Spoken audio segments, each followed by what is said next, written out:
Welcome to our new lecture based on journey from classical to modern philosophers. But today is a different lecture based on Indian philosophy. So when we are talking about Indian philosophy, in India, there are mainly two different kinds of philosophies developed with the passage of history.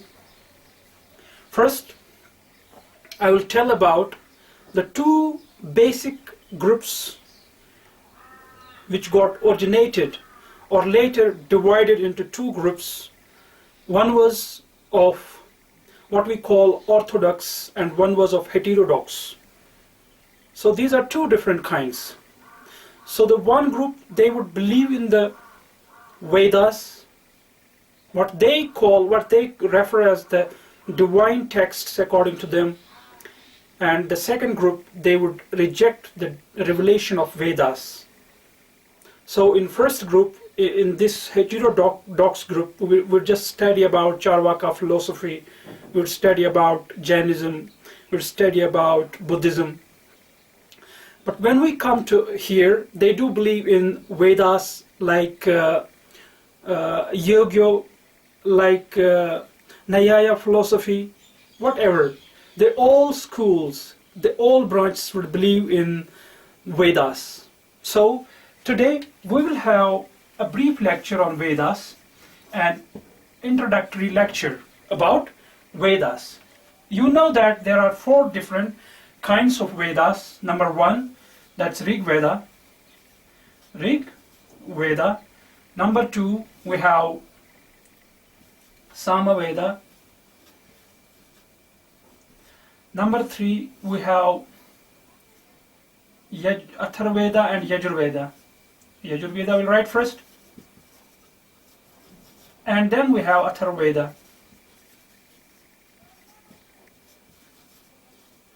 So dear students, when we are talking about Vedas, we don't have only these classical texts, but we have some main texts, what we believe. Those are sub-classifications, sub-classical books after Vedas. And which kind of books are those? Those books are like you have Samkhya, that's one part. I'll write it also. Samkhya, you have Brahmanas, you have also these Aryanikas, and you have also Upanishads. These are four main texts. What are these texts? Like Samkhya, what text is exactly this, and what is Brahmanas, and what exactly is Aryanikas, and what is Upanishads? I'll write here first. This is first I did talk about Samkhya.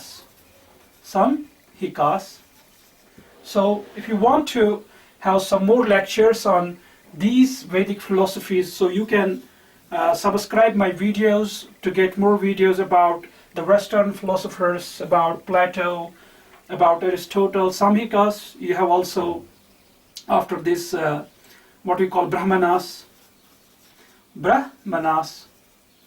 and you have number third, I'll write here, Aryanikas.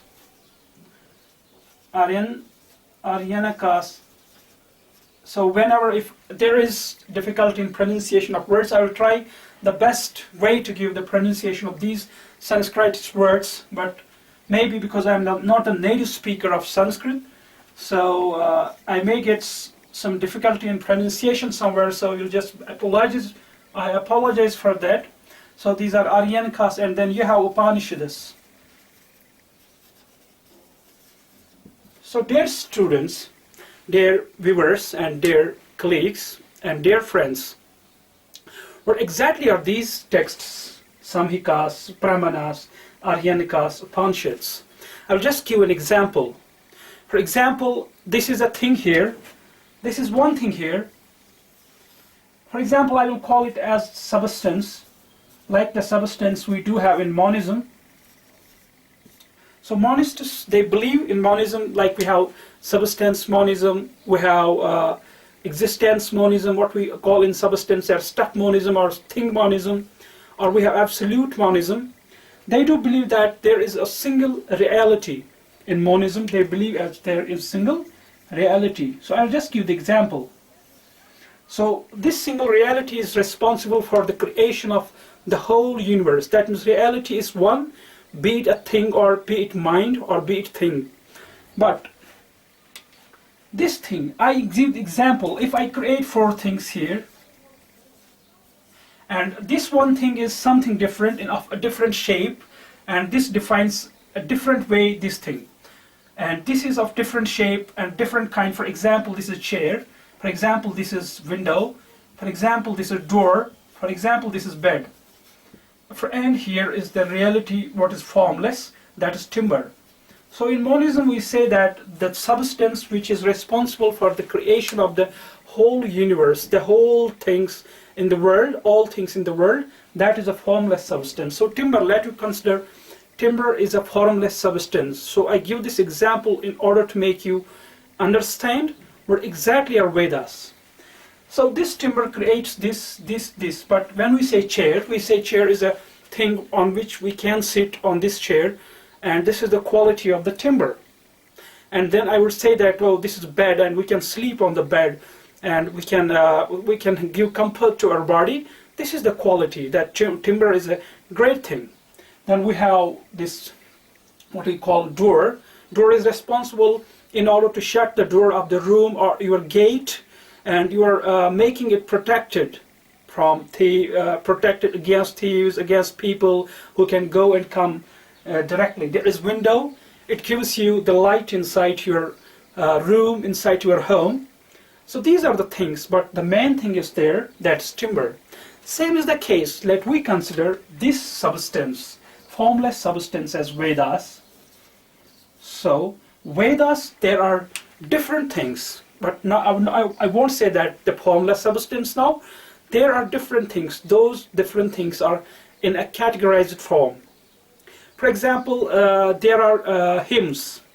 Hymns are the songs which are devoted to the deities, devoted to the idols, devoted to the gods and goddesses, what they believe in, which we don't believe.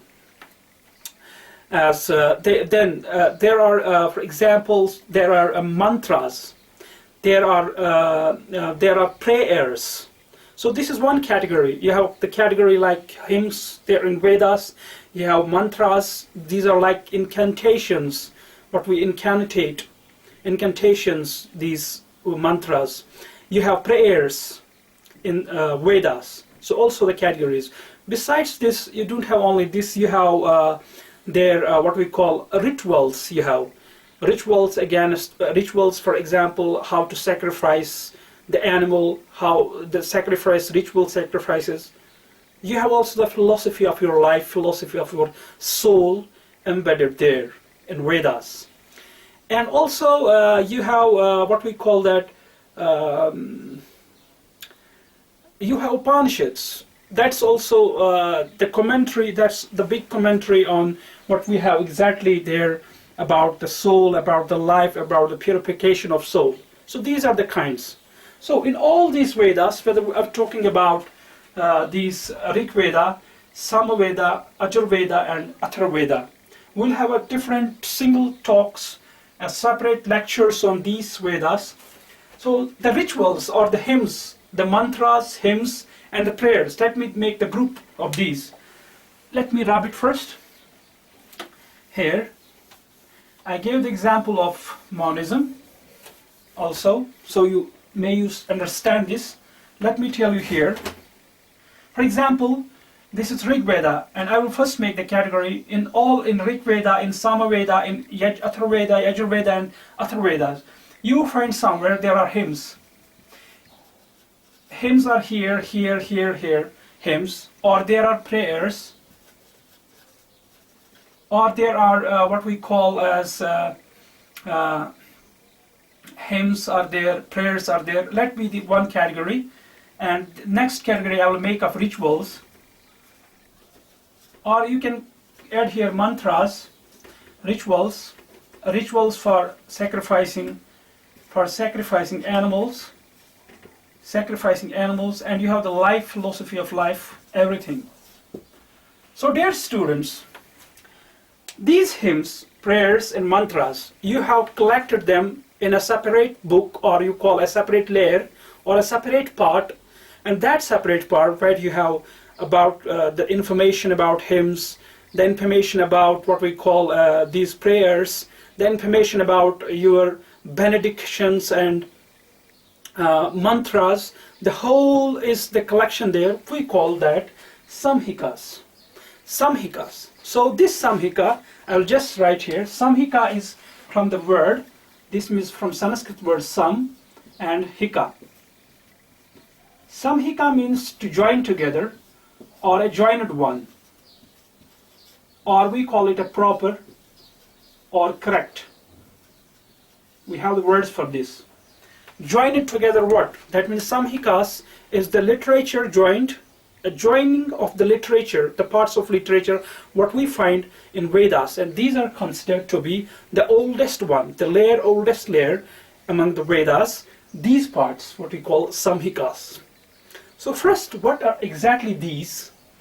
Whether you are talking about samhikas, whether you are talking about Brahmanas, Aryanakas, Upanishads, this is an introductory lecture. What exactly are these? If we say that, what was the language of Vedas? What are exactly these? Whether they are created, they feel that these Vedas, they are not created ones. They are not created by any person. These Vedas are actually what we call, we have the word for this Swayambhu. The word is like this. We have Swayambhu. For example, Swayambhu.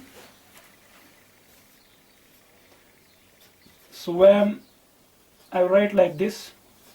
Swayambhu is the word, means Swayambhu exactly means that without any man, without any person, without any author. That means Swayambhu, without any author, Swam. And Bu. These are two words. These are joining of two words there. This Swam and this is Bu.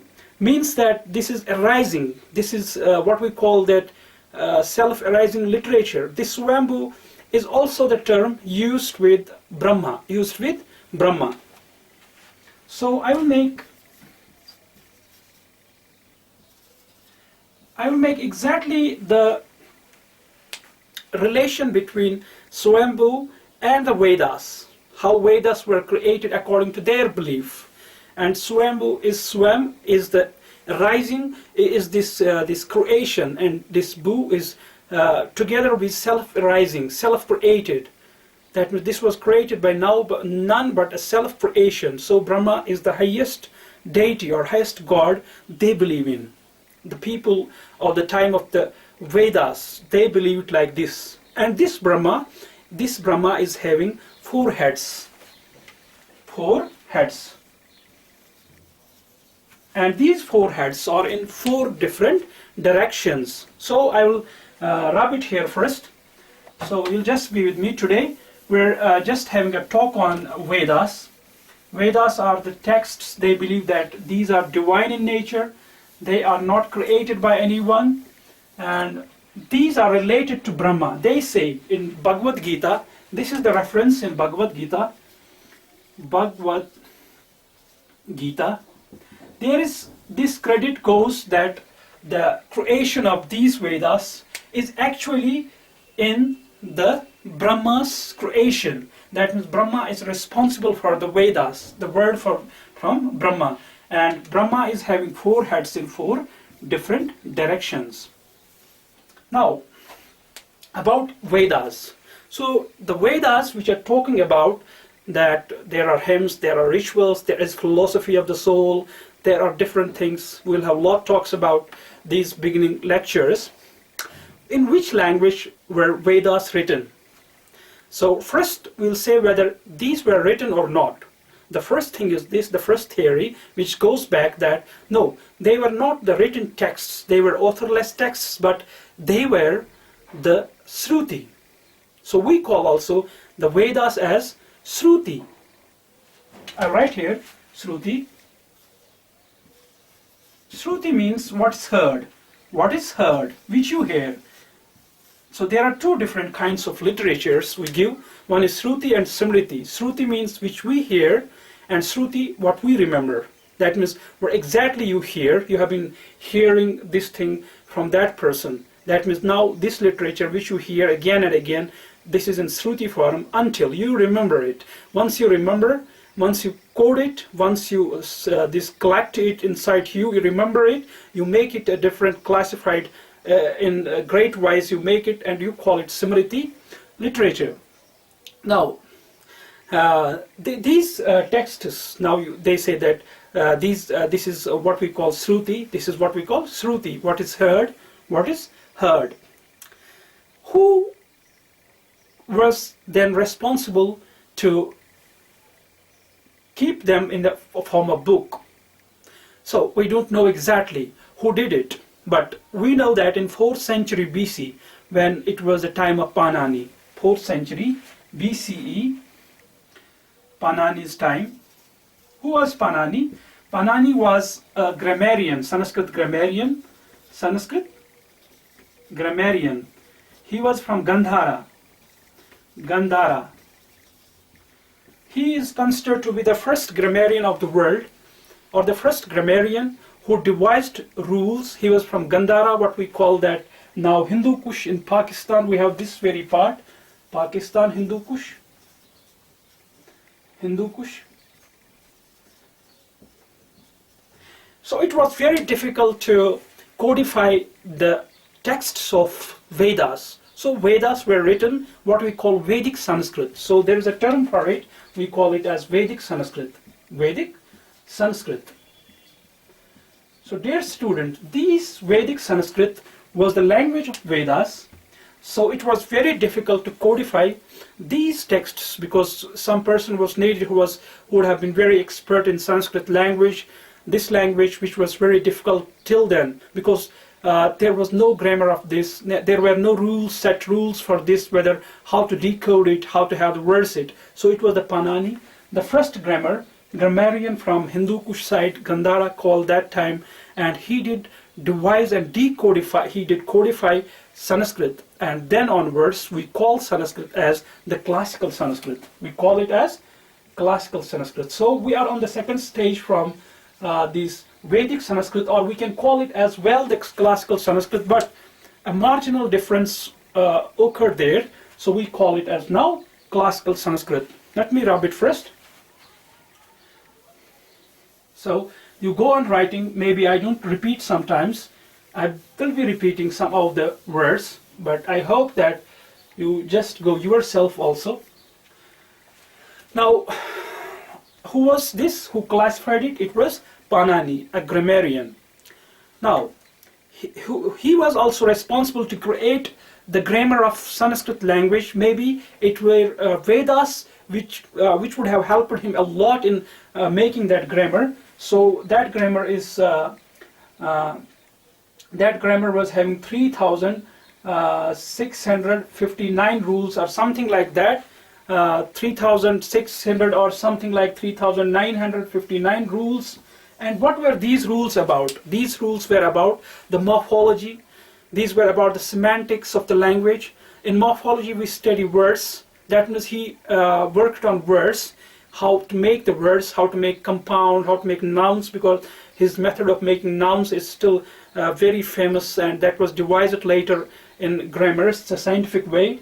So these rules and regulations were to form the words morphology, to semantics and syntax, form the rules which can join these words in the form of sentence and would just get the written language. So this was about the Vedic text. So we did say that the Vedas, they believe is Shruti, that means what's heard. They don't believe it that it was created by someone. So they also believe it that it's what we call as these Vedas as aparusya. Aparusya, I write here aparusya. See, what's aparusya? Aparusya is a Sanskrit word that means that without, or that means that not of a man, exactly. If we have what we call that impersonal, that means these texts were not by any man, by any person. These were without any author, what we call aparusia. So now these we did say that now it was Panani, it was this, and there were commentaries. Now the Samhikas we talk about, and Brahmanas, Aryanakas, and Upanishads. Samhikas are the texts wherein we did say that there are hymns, there are prayers, there are mantras, there are everything related what we extract from Vedas. Now the second group which we talked about was Brahmanas. Let me rub it here. So we're just going through the course, philosophical course, and it was Brahmanas. And what are actually Brahmanas? Brahmanas are the later people who did make the commentary. That means if you want to do the commentary on the text of the Vedas, so they did make the commentary, but not on the whole part of the Vedas. In Brahmanas we have a separate section wherein we have the rules, we have the regulations regarding the rituals, how to perform rituals, and not only rituals. Later there are the stories, there are the legends, but the best thing is there we do have instructions related to the rituals, the performance of the rituals, the rules of Vedic rituals. This is in Brahmanas. So in the same Brahmanas, that means we will write here the rules related to rituals. In the same Brahmanas, some chapters, what we here did say that Aryanakas, a third group we did say, but actually some of the chapters wherein it's related to the philosophy, the whole is related to the philosophy. So that's Aryanakas, that was a third group. Then there is the big group that is Upanishads. So Upanishads, some believe like that these were the texts which were taught, wherein the philosophy is being taught to the students, when a student has to sit down calmly and just read it, just meditate. Actually it's the practice based. You have to meditate the whole thing, what's there hidden in Upanishads, what they believe. So like say them at, pa means the foot or feet, and then nishads means sitting down. That means you have to sit down. Who sits down is student who sits down in front of the teacher. So this is like the example giving, like, or the likeness Upanishads, that this is like the Upanishads are like teachers. That means they teach you the philosophy of your life. And we have some great people, great authors who did write the commentaries. It reminds me one of the names, what we call Adi Shankara. Adi Shankara,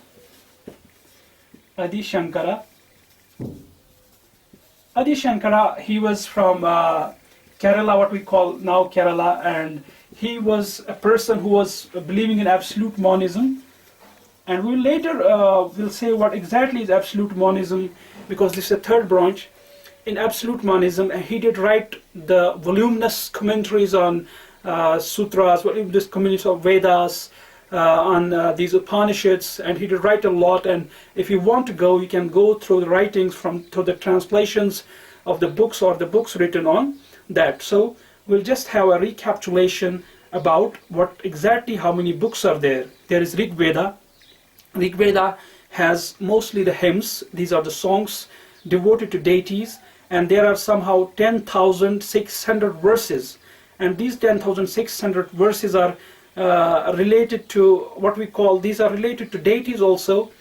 So there is Yajurveda, there is Samaveda, there is Atharvaveda. In Vedas, I did say that 4 sections are there. One section is what we have, the section of Samhitas, the Samhikas, section of Brahmanas, section of Aryanakas, and section of Upanishads. In Brahmanas, in these what we call this, the Samhikas means, some means together. Together they did collect it, all the hymns, all the mantras, and all those things. And later we did have Brahmanas, wherein you have the commentary related to rituals, related to the sacrifice rules, related to the legends and the stories.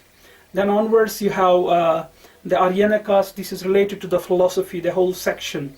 So did they believe, the people at that time, that Vedas are created or uncreated? They say it's uncreated. They relate the story from the Bhagavad Gita that it's with Brahman. What they say, Swayambhu, means self-created. Brahma was self-created, so were the Vedas. So Brahma, they say that 4 directions with 4 heads they do have. This Brahma does have. And they believe that this is the kind of literature what we call Shruti. And Shruti means what we hear. Smriti means what we remember. So what we hear, they believe it. Nobody created it. Another word I just say that is apauru siya. That means that is without any man. That means impersonal. And Vedas, those were written in what we call Vedic Sanskrit, and later were classical Sanskrit, decodified by this Panani, a great grammarian who did write a great grammar. āstika. Āstika was a grammar that was written by Panani. Yeah, it was āstika. Let me write here. Āstika. Āstika means 8 chapters. 8 chapters. So āstika is considered to be the first grammar, Sanskrit grammar, and the first grammar ever written. That was by Panani. 8 chapters, where I did say that 3,959 rules and regulations were formulated. That's quite famous, related to the morphology, related to syntax, and related to semantics. So today we had a lecture on this, and it was from this orthodox. We did not touch the heterodox part, wherein Charvaka philosophy, Hinduism, Buddhism, then branches of that. So you can have more videos free of cost. So for that you need to subscribe our videos in order to be related to these lessons, related to these lectures. So you can note my address also, bukharihamid786@gmail.com. So see you in our next lecture with more philosophy. Till then, goodbye.